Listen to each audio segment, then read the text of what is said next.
Halo manusia-manusia berjaga, ketemu sama Pak Didus dan Rama di BGM nomor 6. Hari ini kita akan ngobrolin game penipu gede namanya The Day Before. Waduh. Kita ngobrolin game gratisnya Epic Games dan Pak Tajudin.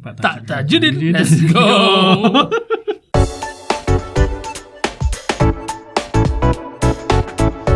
Tapi sebelum kita masuk ke semua itu, kita share pengalaman dulu. Boleh. Kita share pengalaman dulu. Kemarin kita ke Festival Kenangan Tevat Genshin Impact di Jakarta. Iya, seperti yang gue bilang, di Jakarta. Gue gak ngomong di Indonesia ya. Kalau di Indonesia terprotes lagi, kok di Indonesia selalu di Jakarta gitu. Event ini tanggal 13 Desember sampai 22 Desember 2023. Jadi dari video ini dirilis masih ada waktu kalau buat kesana. Ya, harusnya ada waktu buat kesana. Jadi kalau kalian mau kesana, silahkan. Ada apa yang spesial nih di sini? Apa yang spesial? Kemarin. Yang spesial adalah merchandise di sini itu spesial. Salah satu yang paling spesial adalah merchandise-nya. Karena merchandise di sini itu temanya Ayaka Yoimiya dan pertama dirilis di luar China. Iya, di luar China. Jadi kita yang dapat duluan yang pertama. Jadi kalau misalnya kalian mau belanja, kalian nge-sim sama Ayaka sama Yoimiya, ini daftar harganya. Harganya juga oke banget. Itu gue kaget sampai segitu murah banget. Terus kalau ngelihat venue-nya, nah yang lebih spesial lagi venue kiri kanan makanan. Kiri kanan makanan kayak seakan-akan festival. Ini kan tempatnya di Genshin Festival. Itu kayak karena ruang tengahnya itu dipakai semua untuk Genshin, kayak seakan-akan ya ini ruangnya kalian sudah gitu loh. Mungkin malah orang-orang yang umumnya datang malah bingung, ini ada event apa ini? Kok banyak cosplay? Kok banyak wibu di sini? Bau bawangnya kok kuat sekali ya? Padahal cuma jualan bakso gitu. Selain itu juga ada event-event kayak lomba-lomba gitu ya. Jadi lari lintas Tevat. Kemarin kita udah lihat sedikit ya, lintas Tevat kayak gimana. Terus boss rush juga. Itu ada hadiahnya juga. Terus ada Abyss Challenge juga pakai account mereka gitu. Pakai account mereka. Mereka tuh bukan lu ya. Mereka tuh Hoyoverse. Jadi lebih adil jadinya. Jadi bukan pakai account lu gitu. Jadi kan kalau misalnya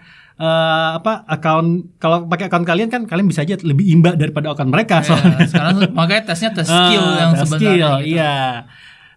Kemudian ada apa lagi tuh kemarin? Parkirnya gratis. Aduh iya.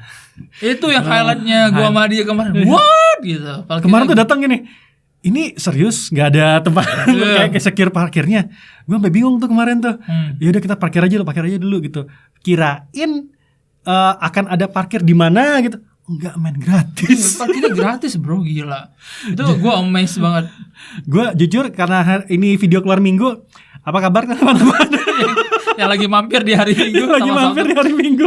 Jadi kemarin gue sama si Rama kan datangnya hari Rabu kan. Itu jam 3 sore. Jam orang kerja itu rame. Gimana untuk ukuran weekdays itu rame loh. Iya. Sabtu Minggu apa kabar gitu loh. Gue aja kemarin, ini emang udah mulai tambah sedikit. Jadi ini gue kasih foto-fotonya ya waktu kemarin. Ini udah tambah sedikit atau emang belum banyak orang yang datang atau bagaimana? Karena kan komplainnya tiap event ke event adalah gue kehabisan merchandise. Dan kayaknya bakal kehabisan juga deh. Kayaknya bakal kehabisan juga karena harganya murah gitu. Kemarin gue beli mousepad gitu. Sebenarnya tergiur buat beli yang lain, tapi ya ingat ini tanggal berapa? Tanggal 13. Sudah mulai menipis. Dan saya tidak menabung, tahu-tahu ada event seperti ini. Kalau misalnya ini kan nabung kan, gue mungkin ada persiapan buat beli ningguangnya. Ningguangnya cuma 3 doang. 3.350.000 kalau nggak salah. Sementara di luar biasa sampai 4 sampai 5. Sampai 5. Ada yang jual 3,9 juga yang paling murah yang pernah gue lihat ya. Jadi tapi ya, mungkin masih lebih murah di sini dan itu benar-benar harga belinya. Jadi yang kalian lihat di di tabel ini itu benar-benar harga belinya, bukan tanpa PPN dan lain-lain. Lu keluarin harga segitu gitu. Terus juga direkomendasiin kalau misalnya lo mau ke sana usahain pakai kris instead of uang tunai, tapi bisa pakai uang tunai, tapi lebih gampang kalau lu bawa kris aja gitu. Ya, jadi lebih cepat. Dulu sebenarnya dekat situ ada ATM, cuman ya lu akan antri lagi. Ini pasti ramai banget, yakin gue di weekend. Pas berita ditulis dan lu lagi nonton di venue, berkeringat lah kamu. Oh ya, jangan lupa pakai baju lengan pendek aja. Panas banget. Bawa jaket Kalau in case hujan tapi pakai baju lengan pendek. Just in case. Karena gue kemarin salah. Oke. Berita kedua, dari sesuatu yang membahagiakan ke sesuatu yang menyedihkan. Jadi setelah perjuangan sama mungkin sekitar 3 tahun terakhir, hidup mati nggak jelas. E3 finally resmi mati. GGWP. Jadi sudah tidak ada lagi E3 di masa depan.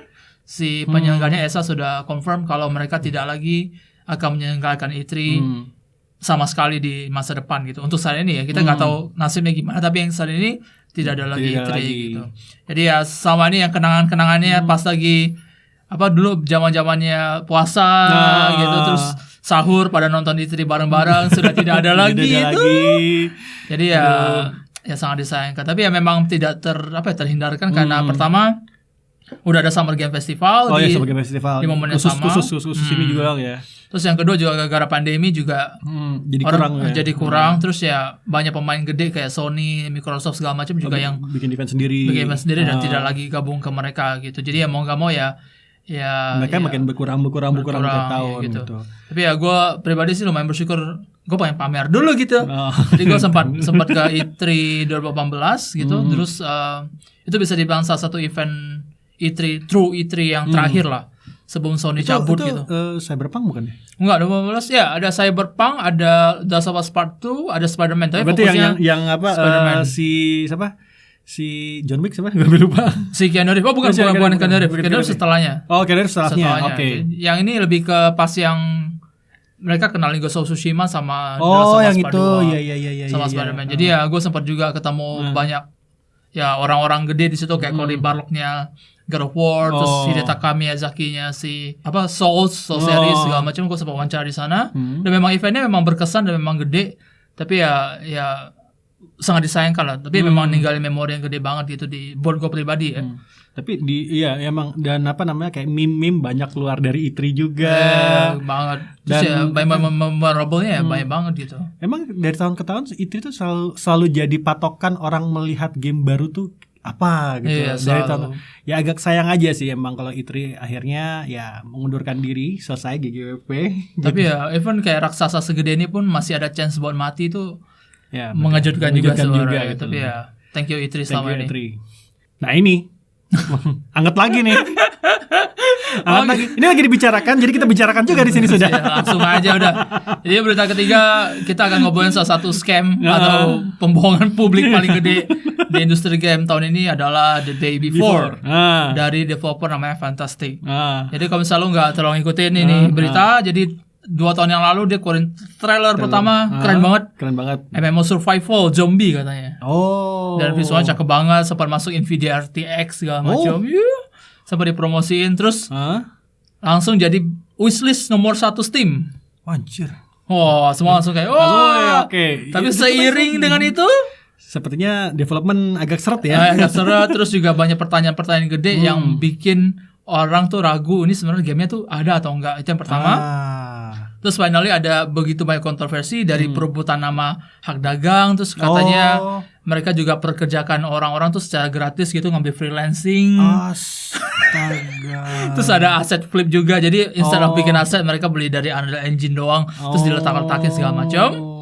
Finally keluar dalam bentuk early access. Dapat review negatif karena ternyata bukan MMO survival, ternyata dia adalah extraction shooter gitu. Nah, coba karena kan nggak semua orang tahu ya extraction shooter itu kayak gimana contohnya tuh. Jadi extraction shooter tuh kayak Dark Zone-nya The Division kalau pernah main. Kalau misalnya lu nggak pernah main, ya kira-kira konsepnya adalah lu datang ke satu area, lu ngeloot, tapi lootnya tuh bakal jatuh kalau lu mati gitu. Jadi lu mesti secure dulu semua hal yang lu dapat ke area yang lebih aman, ntar baru lu pakai lagi gitu. Jadi extraction namanya. Nah ternyata gamenya gitu, terus loopnya jelek, AI-nya jelek segala macam. Kalau gue lihat tuh, gue lihat buat klipnya tuh yang orang berdiri di atas mobil terus dia nggak bisa ngapa-ngapain. Parah banget. Puncaknya ya 4 hari setelah game ini keluar, developernya langsung tutup. Karena overwhelmingly negatif. Negatif itu tutup. Mereka bilang mereka nggak ada duit lagi buat lanjut, game ini nggak sukses secara finansial, mereka udah tidak bisa lanjut. Tidak sukses secara financial. You think? Katanya sih ada refundnya gede banget gitu. Ya refund lah pasti. Ya terus kan ya 9 jam ya 9 jam ya 9 jam. Enggak, sekarang yang ini bebas. Jadi si Steam buka window refund-nya lebih gede, lebar. lebih lebar. Jadi karena dia tahu ini ada chance buat scam gitu. Terus ya mereka hapus semua video YouTube dan si CEO dari Fantastic-nya sekarang menghilang gitu. Jadi Twitter-nya nggak ada, LinkedIn-nya private. Jadi tidak lagi bisa dikenali kemanakah ini orang gitu loh. Jadi ya good luck yang udah beli the day before ya, semoga lu ada kesempatan buat refund. Better di refund. Ya, better di refund daripada lu bermimpi untuk sesuatu yang apaan gitu. Itu mengotori library kalian lagi. Seriusan. Udah jelas penipuan, jadi ya udah refund aja lah. Itu mahal juga lagi di Steam. Berapa sih? Nggak tahu 400-an atau 500-an gitu seingat gue. Kalau buat game scam itu mahal sih. Mending beli yang lain gitu. Main year sono. Gini, Ark Redemption tuh ada. Gue percaya dengan Ark Redemption. Ada No Man's Sky, ada Cyberpunk 2077. Itu Ark Redemption-nya epic sekali. Bahkan sekarang jadi overwhelmingly positif gitu loh. Dia nggak ada loh. Gimana cara mau redemption kalau developernya udah nggak ada gitu. 4 hari udah tutup. Bagaimana? Nah, udah kita ngomong happy aja lagi. Kita ngomong happy lagi aja. Kita balik ke sesuatu yang happy lagi. Ini gue lagi nih. Jadi kalau misalnya lu termasuk orang yang ngerasa setiap kali ada karakter pria dan wanita bertemu itu harus pacaran. Itu gue tuh salah satunya dulu tuh. Iya, selalu nge-shipping gitu. Ini sama ini. Ini sama ini ternyata gitu. Gak usah platonik gitu ya. Harus ada romance. Harus ada gitu. Main karakter harus punya cewek. Nah. Ya ini berita buat lo berarti.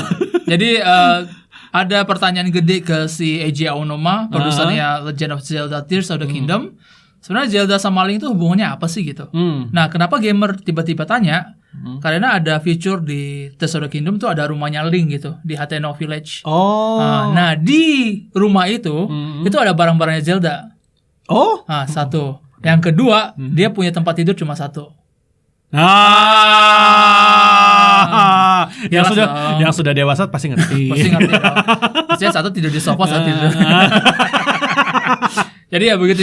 Kenapa teori ini tiba-tiba keluar ya karena ada barang Zelda di rumahnya Link, terus tempat tidurnya cuma satu. Nah, banyak beranggapan bahwa setelah apa yang terjadi di Breath of the Wild, Zelda sama Link tuh akhirnya tinggal bareng gitu dan punya hubungan romance. Nah, ketika tanya ke Aonuma, ini gimana nih, pacaran gak nih gitu.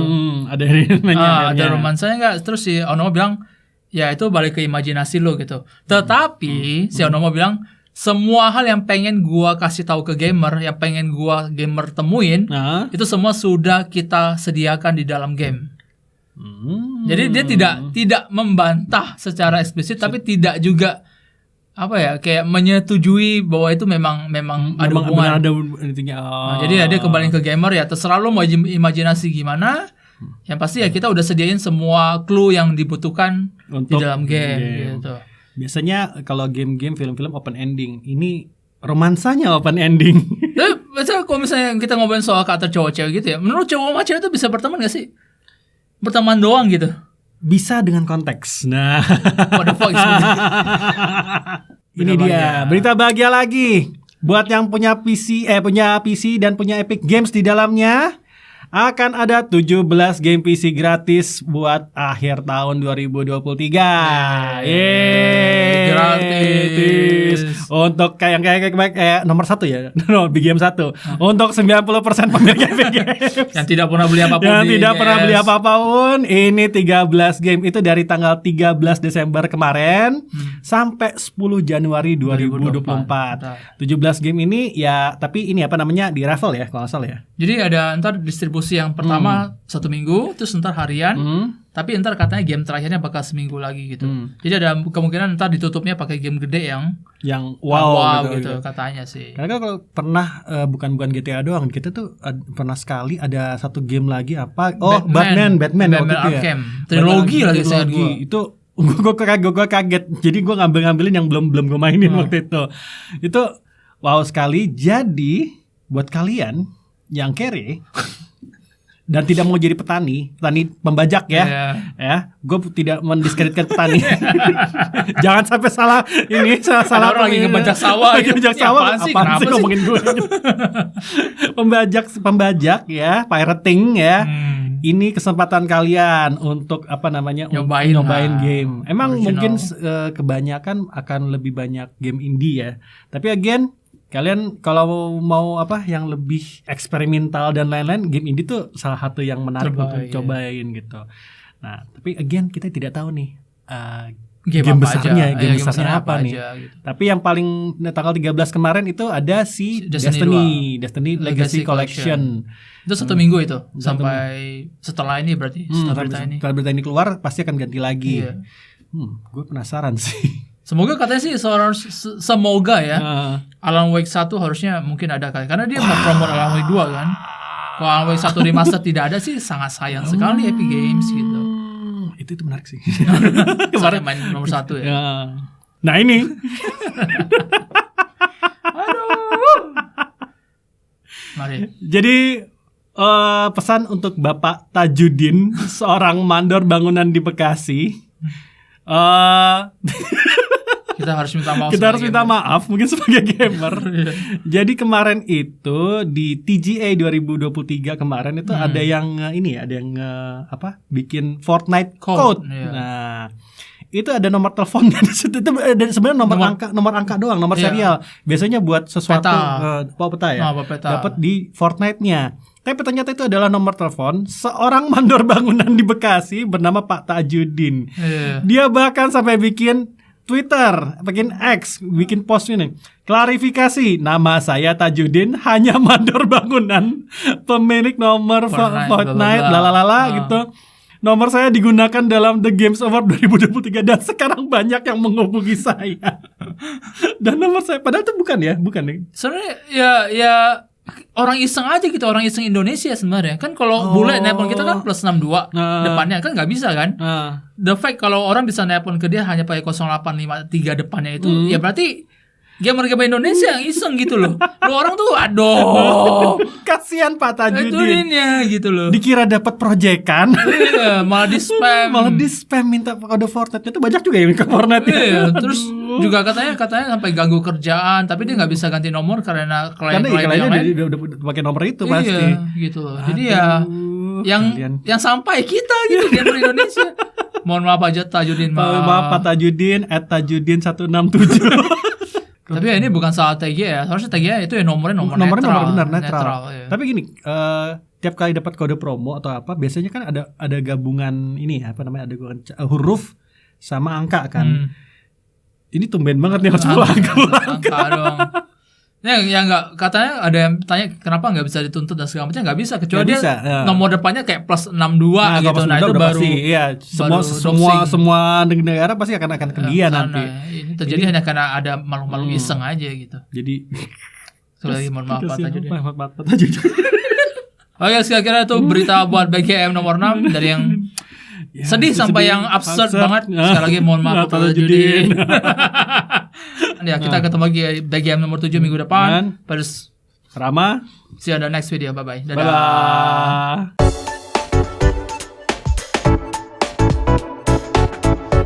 Apa itu berteman dengan what? Oke, jelaskan apa?